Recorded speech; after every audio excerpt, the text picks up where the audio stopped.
बात होगी अब दिल्ली एनसीआर की, क्योंकि दिल्ली एनसीआर में वायु प्रदूषण से जुड़ा हुआ ये पूरा मामला है। मामले पर सुप्रीम कोर्ट में सुनवाई शुरू हो गई है। आपको याद होगा इसके पहले भी सुप्रीम कोर्ट में सुनवाई हुई थी, और सुप्रीम कोर्ट में जब सुनवाई हुई थी तो कई बड़ी बातों का जिक्र सुप्रीम कोर्ट ने किया था। क्योंकि पहले जो दिल्ली एनसीआर में स्कूल है उनमें छोटे बच्चों के सिर्फ स्कूल बंद किए गए थे, 10th और 12th के स्कूल चल रहे थे। उस समय भी सुप्रीम कोर्ट की तरफ से यह कहा गया था, कई सारे सवाल पूछे गए थे कि अभी तक प्रदूषण को रोकने के लिए आपने क्या किया है, और 10th 12th के आपने बच्चों के क्लासेस बंद क्यों नहीं किए, उनके फेफड़े क्या कुछ अलग हैं। ऐसी कड़ी फटकार लगाई गई थी सुप्रीम कोर्ट की तरफ से। और अब एक बार फिर से सुनवाई शुरू हो गई है। सुमित कुमार हमारे साथ फोन लाइन पर जुड़ गए हैं ज्यादा जानकारी लेकर।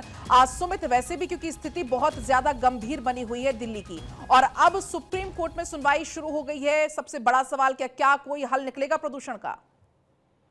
आप देखिए पलक, अब से कुछ ही देर पहले दिल्ली एनसीआर में वायु प्रदूषण से जुड़े मामले में सुप्रीम कोर्ट में सुनवाई शुरू हो गई है। जस्टिस अभय एस ओका की अध्यक्षता वाली पीठ इस मामले की सुनवाई शुरू कर दी है।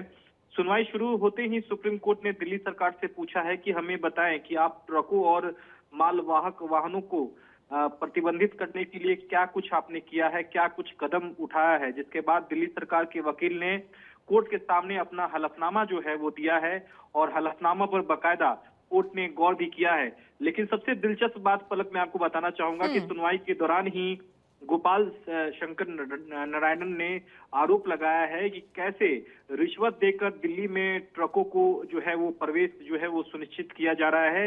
इस पर जो है वो सुप्रीम कोर्ट को ये जानकारी वरिष्ठ वकील गोपाल शंकर नारायण की ओर से सुप्रीम कोर्ट में दी गई है। दिल्ली सरकार के वकील ने सुप्रीम कोर्ट को ये भी बताया है कि हमने 113 बिंदु जो है वो तमाम दिल्ली में चिन्हित किए हैं, जहां से ट्रकों की आवाजाही जो है वो जो होती है, और उस पर हमने नाकाबंदी जो है वो कर रखी है।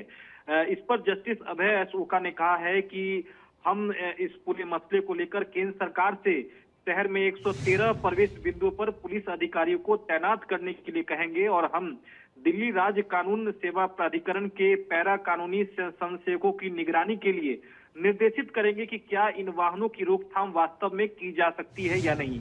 तो निश्चित तौर पर यहाँ गोपाल शंकर नारायणन जो इस मामले में कोर्ट की सहायता कर रहे हैं, उन्होंने आरोप लगाया है कि बकायदा दिल्ली सरकार ने तो 113 बिंदु पर तमाम ट्रकों की आवाजाही पर प्रतिबंध लगा रखी है, लेकिन अभी भी रिश्वत देकर ट्रकों की आवाजाही दिल्ली में हो रही है। इस पर ये काफी गंभीर विषय भी हो जाता है। एक तरफ जहां पूरा दिल्ली प्रदूषण से जूझ रहा है, सांस लेने में संकट है, और ऐसे दूसरी तरफ जब ऐसी खबरें आती हैं बहुत चिंता का विषय हो जाता है।